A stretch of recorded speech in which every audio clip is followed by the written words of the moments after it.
The Knicks postgame show is presented by Tri-State Audi. Visit your Tri-State area Audi dealer today. It goes down to the wire between the Hawks and the Knicks. C.J. McCollum, 34 years old, turning back the clock. Jalen Brunson picked by Nickeil Alexander-Walker to Johnson in transition. And the Hawks are up by 4 late. And they go on to win 107 to 106 to tie the series at 1 game apiece. Wow, I didn't see that coming. No. Phil Pidto along with Wally Szczerbiak from our Delta MSG studios. Series tied at 1. Knicks were up 91-79 after 3 quarters of play, and they just were completely outplayed in the 4th quarter. I can't remember the last time we've seen that when it's mattered, when it's really mattered. Knicks were really outplayed there with the game on the line. Everything that could have gone wrong went wrong, starting with the bench play to start the 4th quarter. The momentum was seized by Kuminga and the Atlanta Hawks. And then once the starters came back in, you would think the starters have had the advantage the whole entire series. But too much Jalen Brunson dribbling. There was Josh Hart, Jalen Brunson pick and roll the whole entire 4th quarter. I don't know why there wasn't more Karl Anthony Towns, Jalen Brunson pick and roll in the 4th quarter. There was 1 play of that, and Jalen got a pretty good look that went in and out, but at least it was a little more of a rhythm shot and not as much of a 1-on-1 or 1-on-5. It looked like the whole entire 4th quarter for the Knicks. So they got to figure out a lot from this loss, because the Atlanta Hawks completely stole that game. And in a 7-game series, when you steal a game like this that you should not have won, and the Hawks should not have won this game, sometimes that can really bode big in a 7-game series. It seemed like the Hawks, well, they were just hanging around. Yep. Hanging around. Yep. Knicks up 8, Knicks up 12, Knicks were never really able to extend it to a huge lead. Right. Hawks are hanging around. They outscored the Knicks in the 4th quarter 28-15. Yep. And the Knicks, Wally, shooting in the 4th quarter 5 out of 22. Yep. Was that poor shot selection or really good defense? It's a combination of both. But at the same time, the Knicks haven't had problems scoring on the Hawks this whole entire series. It was just a problem with the offense completely going stagnant. Walking the ball up the floor, the pressure really got to Jalen Brunson. He had a guy defending him on the other side of half court. Josh Hart's pick and rolls were way too far out. You're not going to do anything when you set a screen at half court. The defense is going to switch it or go under it. That's just basketball 101. So the Knicks have to figure out a way to kind of get their offense more pressure, at a closer amount to the basket. I mean, it's just too far out where the Knicks are being forced to start their offense, and as a result, the offense had no flow, no rhythm. Nobody got any good touches, and they were working against the shot clock the whole 4th quarter. All right, well, let's bring in Alan Hahn. He's across the street in MSG. Alan, your reaction to what just transpired? Well, the building is stunned. Usually when the game ends, the place empties out pretty quick. There's still people just standing, all looking around like, did that just happen? It's really like the crowd went from this anticipation of going up 2-0 early in the 4th quarter with a double-digit lead, and little by little, with every 3-point miss the Knicks had, and there were a lot of them. I mean, you make 11 threes, 11 for 34, you're going to struggle. And the free throw misses, the groans in this building on the free throw misses. Anunoby missed 2 late in the 4th quarter. Those were key, obviously, when you consider the final score. 10 free throw misses, struggling with your 3-point shooting. And then the defense got way too loose late in the game. That's the recipe for a meltdown, and that's what we saw here on the Garden floor. Yeah, it was. It absolutely was. And, the Knicks have to get back to the drawing board, because these are some things that, Coach Mike Brown has been preaching. We got to be a little bit more aggressive offensively, push the ball up the floor. We can't just stand around and watch Jalen Brunson and expect him to bail us out every single game. And Jalen Brunson has to do more to get that ball popping a little bit more in the 4th quarter. And conversely, like, nobody can stop C.J. McCollum on the Knicks right now. This guy has come into Madison Square Garden and completely dominated in 2 games. The Knicks have no answer for him defensively, and that's a real problem, because he just took over the game in the 4th. I thought McCollum went after Brunson a lot, trying to seek out that matchup. They spread out the floor, and he was taking him one-on-one. It was a lot of back and forth. There was a lot of trash talk between the 2 teams throughout the game. There were timeouts where even the bench guys were coming over to mid-court, and they were having words with guys who weren't even getting in the game. Were talking to each other, so you could tell there was an animosity building. But I just feel like this is one the Knicks kind of let get away, not even gave away, because they were in full control of this game. And you felt it early on, especially.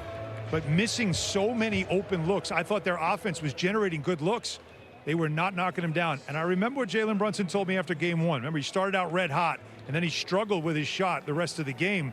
And he said, I've got to work on my mechanics. I got to get my mechanics right. Well, you can see in this game, the mechanics still aren't there because shots he normally makes when he gets into the painted area, he was missing. A couple of threes that he missed as well that he was trying to get momentum. So there's a lot of things there for the Knicks to look at on tape and say, was it really the Hawks defense, or did we give away a lot of good looks and free throws that we normally would have made? Brunson, your point, Allen, only 10 out of 26. Our New York State Lottery power player, C.J. McCollum. Remember, they got him in the trade for Trae Young. Yep. McCollum's had a really good run in the NBA. Didn't play a lot with the Wizards. He's had some injury woes, but Wally, he's 34 years old. He scored 32 points. Dominant performance. Just completely controlled the game in the fourth quarter. Did to the New York Knicks what Jalen Brunson normally does to opponents. He just did whatever he wanted. I think he got sparked by this little altercation with Alvarado. And as a result, the fire was lit, and the Knicks had no answer for him. One-on-one, he doesn't even see Jalen Brunson there. He blows by him, gets whatever shot he wants. This was a really tough shot. At some point, with OG Anunoby draped all over you, you make that go-ahead pull-up jumper falling out of bounds. When he took that, I didn't think he was making that one, but that just goes to show you what a shot maker he is. He is a shot maker. He's been that for his whole entire career. In Portland, he was alongside Damian Lillard. So the Knicks are going to have to figure out, if you want to play in tight games, you got to get the ball out of that guy's hands. You know, and Wally, you brought up something before that I think is also going to be talked about. I'm sure there'll be questions asked of Mike Brown as well, is some of the rotation decisions, some of the lineups that he had out there. There was a lot of bench minutes that in game one the Knicks owned, that in game two they did not.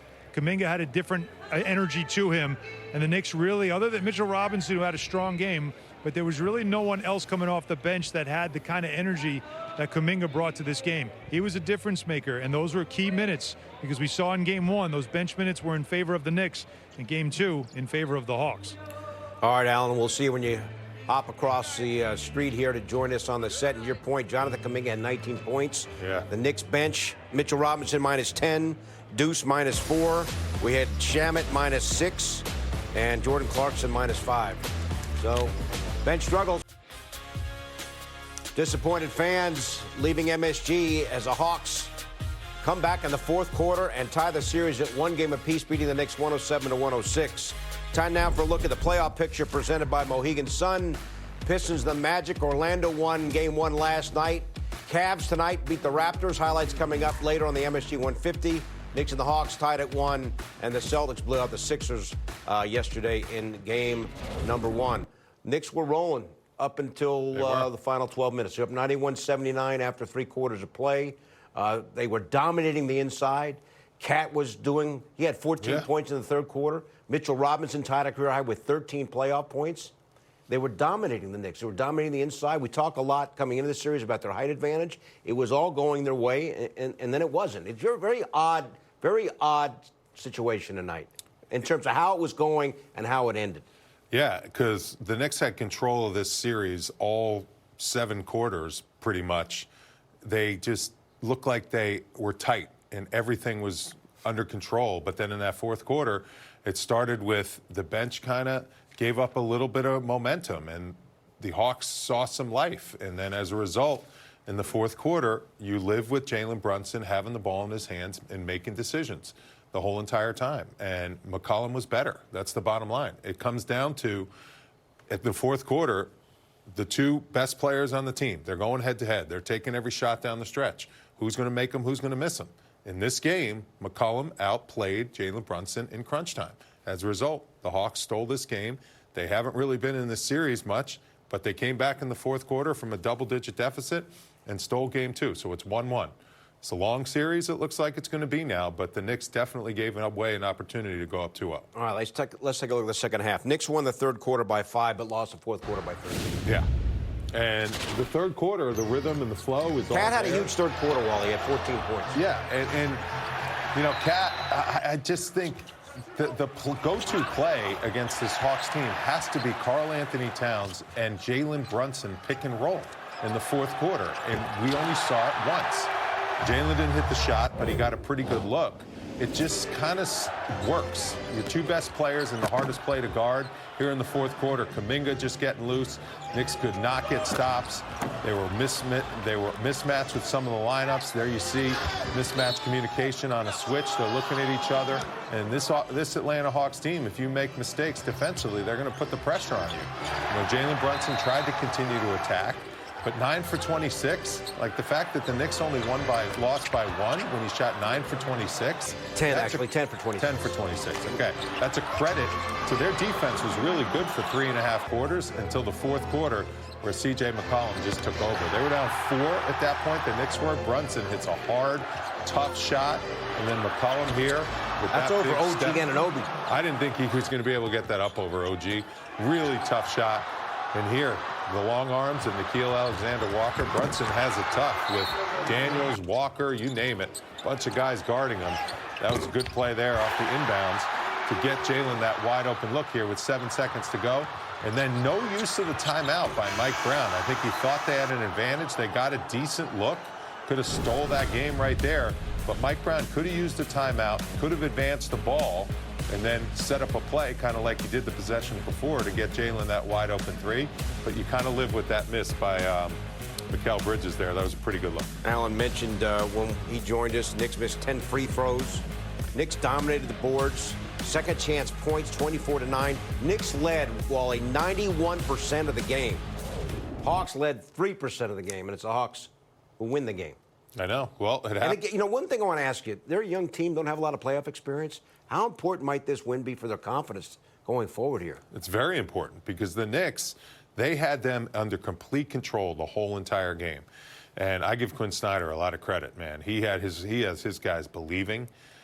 He saw the Knicks let their guard down in that fourth quarter just a little bit, and they jumped at it. I mean, this team just jumped at it like a bunch of raptors. They just went right after this game.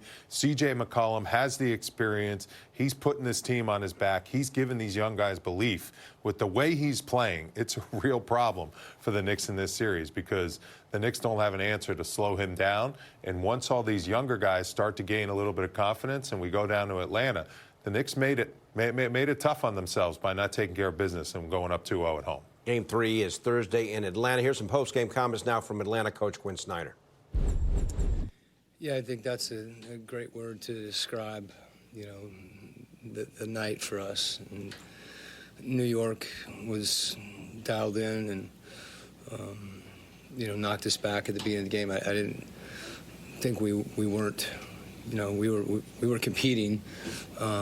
We just needed to continue to raise our level, and you know, the guys did that. I just thought the way they fought and competed throughout the whole game, and then obviously were able to, you know, make some plays, you know, in late. When you did that job, couldn't maybe on offense, but also on defense in the second half, it seemed like that intensity, that energy sparkle out of the minds. Yeah, he made some plays offensively that were great, but you know, I think you could just feel, you know, the way he competed on the defensive end, and you know that it was a huge lift for us. Just his physicality, you know, the way he defended the ball, the way he got to the glass, guarded Towns at times, and as I said, and as you said, I think, you know, on the offensive end, you know, got us a few big buckets too. Talked about the playmaking, and I know threes are a big part of your guys' game, but you guys were 1 for 12 in the second half and still were able to get to the basket. What did you like about the way they were aggressive? Yeah, you know, the things I really liked CJ's leadership as much as the shot making. I thought, you know, Nickeil and JJ, you know, their recognition of how we were playing the game offensively, you know, in their selflessness in those situations. And then, you know, when they needed to make plays, they made plays too. But, you know, as I said, CJ's leadership was really good with the ball in his hands. And as you mentioned, you know, hopefully we can shoot better. But, you know, to win a game, you know, when you don't shoot well, sometimes, you know, is more gratifying than the other. The way CJ has been leading in this this type of environment? Is this what you envisioned from him when he joined the team? It's something that we've talked about really over the course of the last couple of months. I've said it to him, and it's a different type of leadership in my mind than he's had at other times in his career, because he's got to find a balance of communicating and talking to the guys and thinking about everybody, but still not losing. We don't want him to lose his aggressiveness, scoring the basketball. So sometimes it's hard to balance those two things. And it helps when, I mentioned JJ and Nikhil. I thought both those guys, are able to feel the game. And, that's kind of who they've been, those three guys kind of supporting each other at various times. And, and then we got some big plays from other guys. I think, everybody from Tony Bradley, when Mo went down. I thought Corey and Gabe both, off the bench, sparked runs. Two guys that are just really competitive and good basketball players. So it's, it was a team win. You say that, but it's what it was. Fans at the watch party looking for Mikal Bridges' game winner. They got the phones out, and the phones go away after the Bridges miss and a Knicks loss.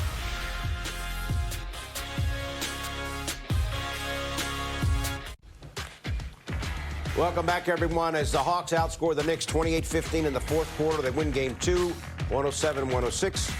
Series now tied at 1 game apiece. Back with Wally. Alan Hahn's going to be here in a couple of moments. And we say hello across the street to Monica McNutt. She helped call the game on the radio on ESPN New York. Monica, we're kind of lulled asleep over here. We're watching, all of a sudden it's a loss. It's like, what happened? Yeah, I understand the feeling, Pidto. I will say this, in the second quarter, Tyler Murray, my terrific partner, our lovely colleague, said, if the Knicks lose this game, we'll point to free throws. Because at that point, I think they had missed 6 free throws.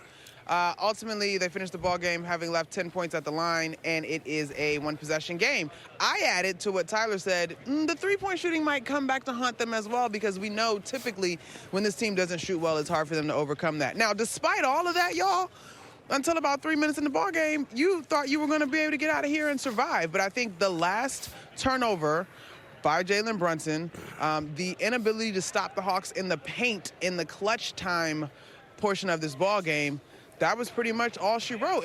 And with all that considered, you got a decent look to close the game. But I think when you go back, and this is why I asked Mike Brown about the fourth quarter in today's pregame press conference, when you go back and look, I think, again, they kind of took their foot off their gas a bit in that fourth and didn't give you 48 total minutes.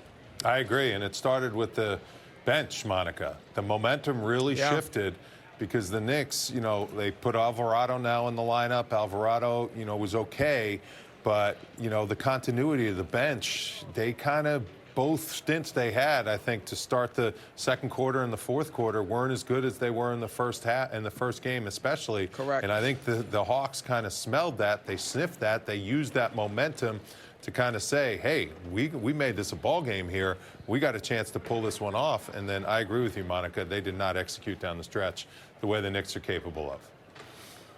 Monica, points in the paint in the fourth quarter, 22 for the Hawks, 4 for the Knicks. Pidto, the Knicks were dominant. After 3 quarters, the Knicks were up 50-36 points in the paint. Fourth quarter, 22 for Atlanta, 4 for New York. Honestly, there were a couple of stats that we were tracking tonight that really sort of were the solve, if you will, on the poor three-point shooting and what they had left at the three-point line. And that was rebounds and it was second-chance opportunities because they were dominant in both categories. As the game turned, you're absolutely right. You look up, and it's actually the Hawks that finished the game, I think, +6, 58-52 in that paint scoring category. And so to me, yes, when we go back and watch the tape, do you see some schematic differences? I thought the Hawks did a better job of spreading the floor so that the help defense that was so on point in the first half wasn't as readily available. C.J. McCollum went after Jalen Brunson, who we know competes on that side of the floor, but he had a 32-point night, so it wasn't much you could do there. And on the other side, I thought the Knicks settled for jump shots as opposed to getting to the paint. And then there were some times they were in the paint, and for whatever reason, the ball was dancing around on the rim and refused to give them the home team bounce. And so, yeah, that points in the paint, Pidto, I'm with you. That one was particularly telling. And I believe tonight the Knicks finished with 14 turnovers. I don't have a final box in front of me, but they had 2 very costly turnovers late in the fourth quarter. Indeed, 14 turnovers for the Knicks led to 18 Atlanta points. Yeah. All right, Monica, thank you. We'll talk to you on Thursday night, Game 3 from Atlanta. Sounds good. All right, when we come back, post-game comments from Knicks coach Mike Brown. Alan Hahn's also going to join us. He's back from across the street. Knicks lose Game 2 tonight by 1. Stay with us.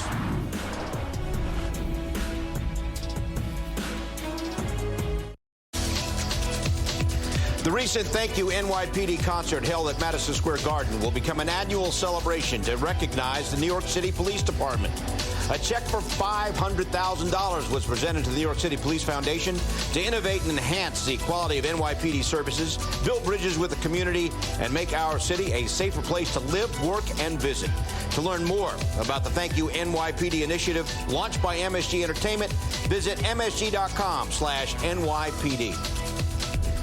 Knicks lose the fourth quarter by 13 points and lose the game by 1 to the Hawks. Series now tied at 1 game apiece. Mike Brown's post-game comments, as always, presented by Chase. Give Atlanta a lot of credit. A couple of times we could have pulled away, and we didn't. They just kind of stayed with it. We just got to lock in a little bit better.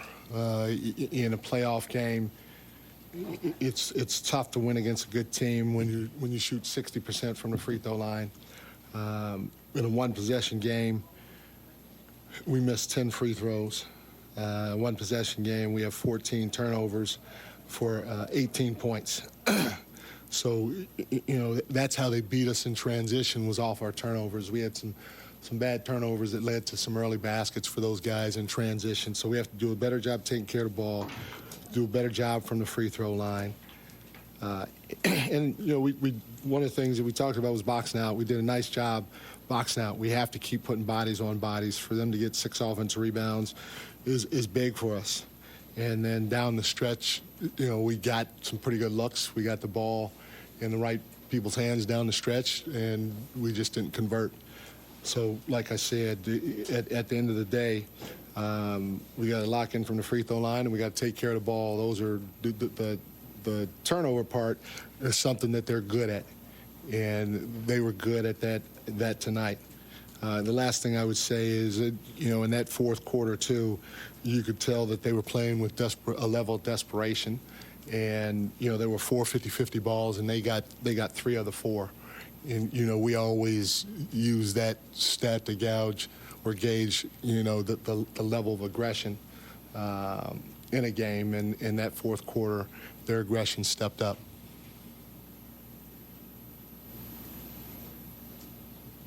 Mike, there were a few stretches there where you went with lineups that didn't have Jalen or Cat on the floor. Just wondering what you saw in those lineups and if you think that's kind of where the game got away a little bit. No, I don't think so.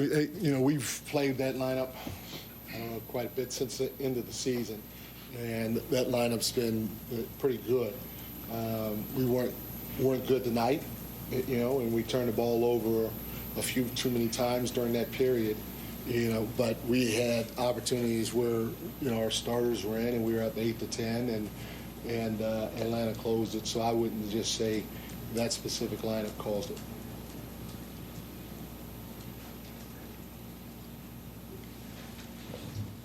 Mike, you didn't use the use it or lose it that you had and then called that timeout with 2:43 left. Was just wondering what your logic was on the timeout with 2:43 after passing on the use it or lose it.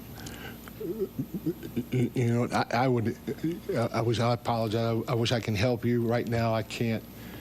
It was Jalen was in transition. You called. He was penetrating to the rim going right. Yeah, because we had a couple of possessions weren't fluid. And so I wanted to make sure that we had something that we wanted to get to or to set something up offensively because we had whiffed on the last couple of possessions. They just didn't look right or didn't feel right. Not having a timeout on that final possession, what did you think of the final shot that Mikal got? And would you have used the timeout if you had had one? You know what? I usually like to go so they can't put in their best defenders and all that other stuff. 5 to 7 seconds is close. It would have been by gut feel, but there is a chance I could have taken a timeout. And then if I had one, and then there's a chance I wouldn't have. I thought it was a good shot. Mikal got up the floor. I thought he got to his spot. He was a little off balance. But I don't think the shot was under a ton of duress. You know, that's shots that he's hit for us in the past.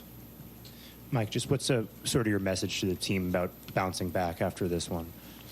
The reality of it is, it's why these things are 7-game series. You know, you got to keep taking it one possession, one quarter, you know, one game at a time. And, you know, Atlanta did what they wanted to do. They came in here and they took one from us at home. And, you know, in my opinion, you got to be able to win on the road if you expect to get where you want to go to.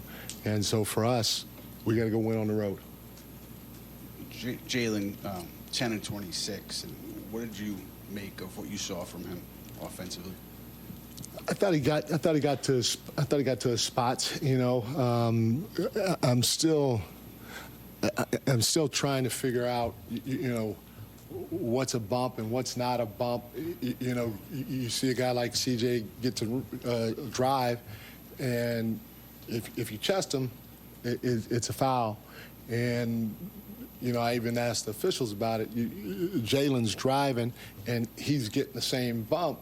Now, he's not as light or as quick as CJ, so, you know, the speed may not be the same, but when he's going, he's getting hit, and he's getting knocked away from the bucket. So trying to figure that out a little bit better is something that I need to do.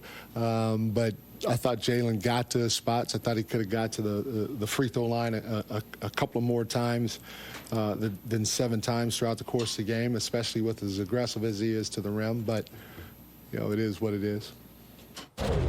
Brunson ended up going 5 of 7 from the line. This reminder, stream Knicks pre- and post-game coverage during the playoffs, plus hours of on-demand content anywhere you go. Download the Gotham Sports App. It's free with your MSG TV subscription. Sign in and start streaming today. Mikal Bridges will join us. His post-game comments coming up. Find out about the shot he had to win the game that just was a little bit off. Stay with us, everybody.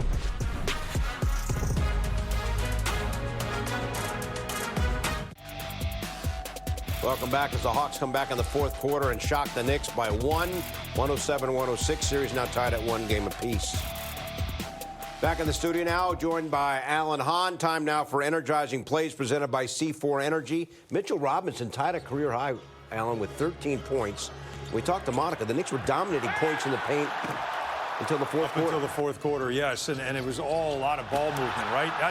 That to me is what I thought stopped late in the third quarter and early in the fourth, because you see in the ball movement here and the attack in the basket, it's just fantastic. How about this finish from OG Anunoby volleyball? Yeah, that was impressive, and you know, this is a bad turnover. Yeah, those turnovers can't happen, and you notice Dyson Daniels wasn't on the floor at the end of the game. Yep. So the Hawks had capable players out there. That was the big shot by Bridges to close the first half to put the Knicks up by 7. That's a nice sizable lead. And then the Knicks came out and punched him in the mouth to start the third quarter.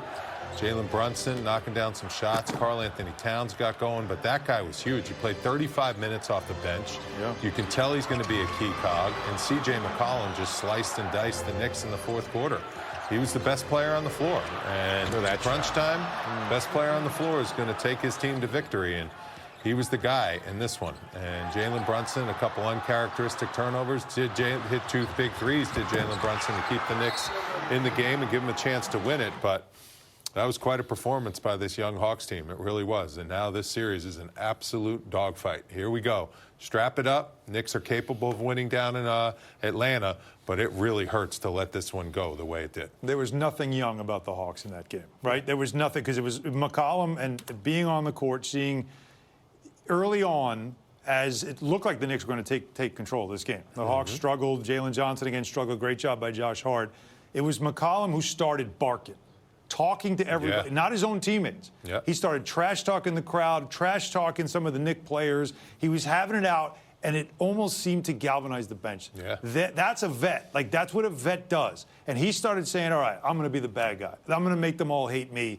I'm going to start making shots. And the more the Knicks started missing shots that they normally make and struggled, you just saw the confidence building within the Hawks because of what McCollum was doing. I give him a ton of credit because it just shows you, again, what a leader, what a guy with that much experience. The only guy with really true playoff experience on this team. When you have somebody like that on your team and he smells blood, and the Knicks certainly left the door open, he started making shots, they started believing, and he said, get on my back, I'll carry you to this one. He missed 2 late free throws. Boy, that would have been tough. That was huge. If Bridges hits that shot, that's one that he really does regret, those 2 free throws, because the opportunity was there still for the Knicks to steal it. But sometimes the basketball gods say, no, you didn't earn this one. Yeah, that's true. So here's the sequence. The Hawks are up 1. McCollum misses 2 free throws. Knicks don't have a timeout. And it comes back from Mikal Bridges with a chance to win the game here. This is off. The second miss. Good job by Hart looking up. No timeouts. Going for the win. That's a great look. That's a wide open look. You can't get a better look than that. Here's Bridges now after the game. Miguel, the team was outscored 28-15 in the fourth. What do you pinpoint that took place down there? Yeah, I mean, we just execute better on offense and then help each other get stops on other. What can the team do differently against C.J. McCollum? I think just help each other out. You know, I think it's all 5 of us out there. I think we just got to communicate, help each other, and make it difficult for them. Had a chance to win it down the stretch, and then the last possession. Did you like the look you got? Yeah, just miss it. You know, like I got nothing wrong with it. Just got to make it next time. Was there any thoughts of trying to get to the basket there? Just trying to get to the spot. With the time going out, just try to get a nice shot, a rhythm shot. So you like the shot you got there? Yeah. What you think about the offensive rhythm altogether for the team? I think it could have been better. We just got to, learn from it and just get better. But definitely got to be better. How would you, tighten it up? What would you do differently, or not you in particular, but as a team? Just got to, come back, watch film and, learn what we got to do better. But just, turnovers leading to the transition, but just being better as a team. Before the game today, Coach said that he thought you let your foot off the gas in the fourth quarter of Game 1. Did that happen tonight, or was there some other reason that you attribute to that fourth quarter? I think we could have done better. Had a good lead and just got to keep playing. And I think just not getting the good looks on offense in the beginning got them a little rhythm. But yeah, we just got to keep this full intensity the whole game. Was it the way that last possession worked, where he misses 2 free throws? And then you guys, I guess you did have a timeout left. I mean, was it a little surprise just how that play kind of came together? We had a timeout left? I don't think so. No? Oh, okay. So I guess, was it a little surprise just with him missing 2 and, was it a little rushed at all, that last play? We're just getting out, it was basketball today, go try to make a play, and that's really it. Miguel, how much can you draw from the experience of last year against Detroit? You guys dropped 1 at the Garden, went into Detroit, different outcome. What can you take into Atlanta? Yeah, it's a playoff series, man. It's just, it is what it is, and you got to learn from it. Good team over there, and you're not going to stop quitting. But it's just, it's going to get us going, and we just got to be ready for the next game. What can you guys do to get a handle on CJ? It looks like he's just, I think he had 32 today, 26 the other day. Just what can you guys do to, slow him down? I think just everybody just helping each other out. Pretty much, it's 5 of us out there just talking to each other and just helping. Jalen, what did you think of your guys' process offensively in the fourth quarter? We were a little stagnant. Obviously, I can control what I can control, and so poor decision making on my part. And a couple possessions, they played great defense, knocked the ball in my hands. We just had to we got to play better with the lead. That's twice in the fourth quarter now that we've done that. 1-1 going to Atlanta. Obviously, this game was winnable. But the group that you have in that locker room, what do you think about the idea of regrouping and going down there? What do you guys have in there in terms of character?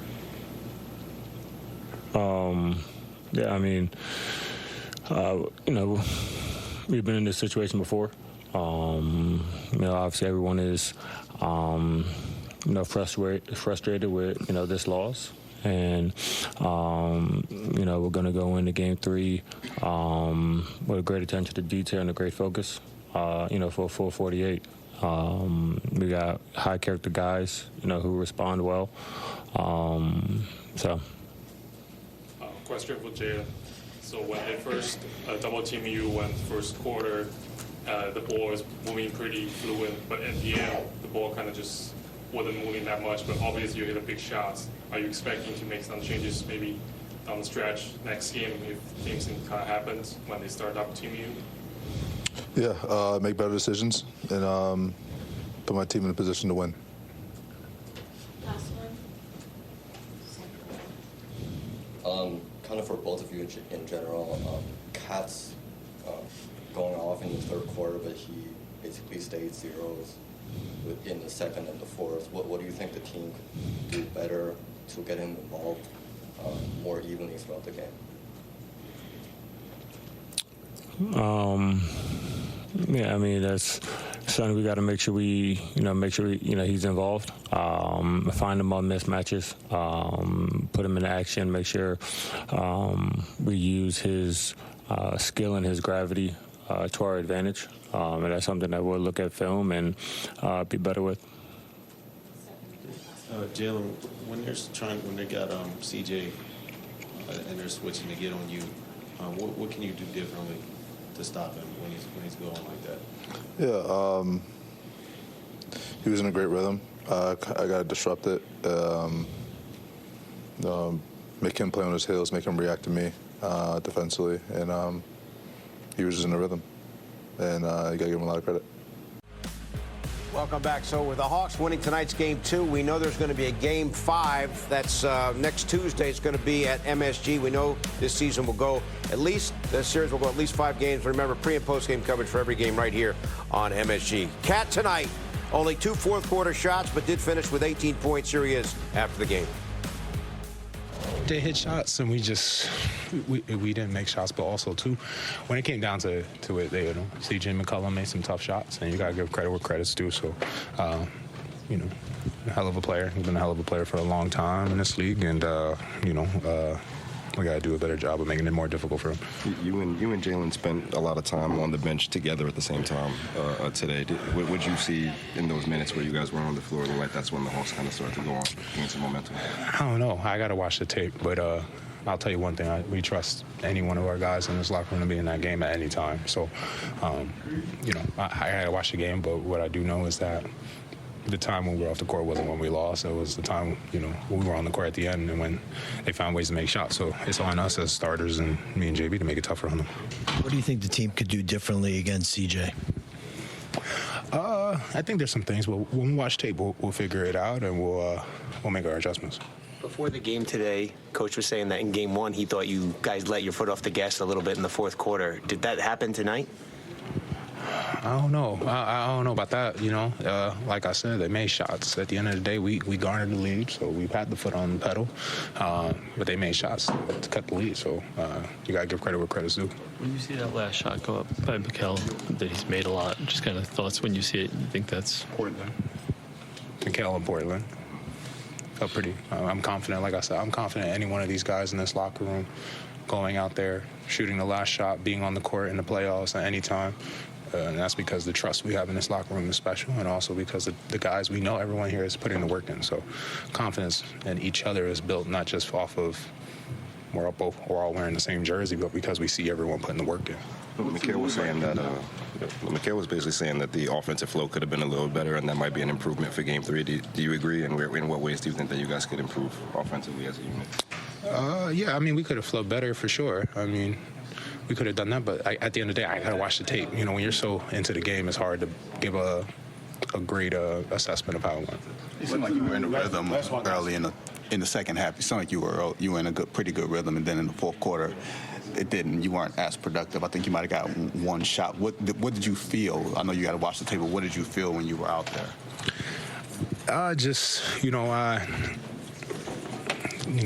The opportunity just didn't come around to, shoot it. So, but at the end of the day, like I said, I trust everyone in this locker room to shoot the ball. It didn't fine. The opportunity wasn't available for me in the fourth, and that's fine. But these guys, they work on their games. I know they can shoot it. All right, we're back from the bar, the quarter 3, when we continue here on our extended postgame show right after this.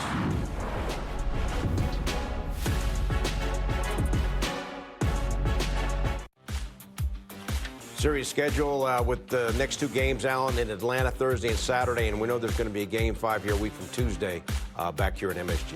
And 2 days off now between games for both teams to get right and figure some things out, watch some film, get some rest. But, you know, Atlanta normally is MSG South. You get a lot of Knicks fans in the building. Wally, I'm not sure it's going to sound like that. No, I don't think so. I think these Hawks fans are going to be ready to go, and Knicks are going into hostile territory. They've been a good road team all year long, especially in the playoffs, and they're going to have to dig deep to pull out one of those two games in Atlanta. All right, so Game 3 is Thursday night. Pre-game here at 6:30. We'll have our extended post-game coverage as well, and we'll be back with more after this.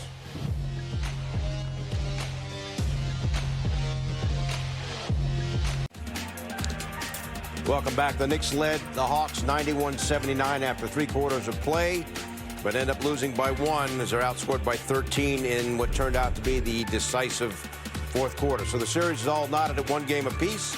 We'll see you on Thursday night. Pregame here at 6:30. And a reminder, you can stream all our coverage on the Gotham Sports App. So pregame at 6:30, hour-long postgame show. After the game, we have pre- and postgame coverage for every game the Knicks play in this postseason. Want more than just a post-game show? Link your eligible TV subscription to stream Knicks games free or subscribe today in the Gotham Sports app. Just go to gothamsports.tv to learn more.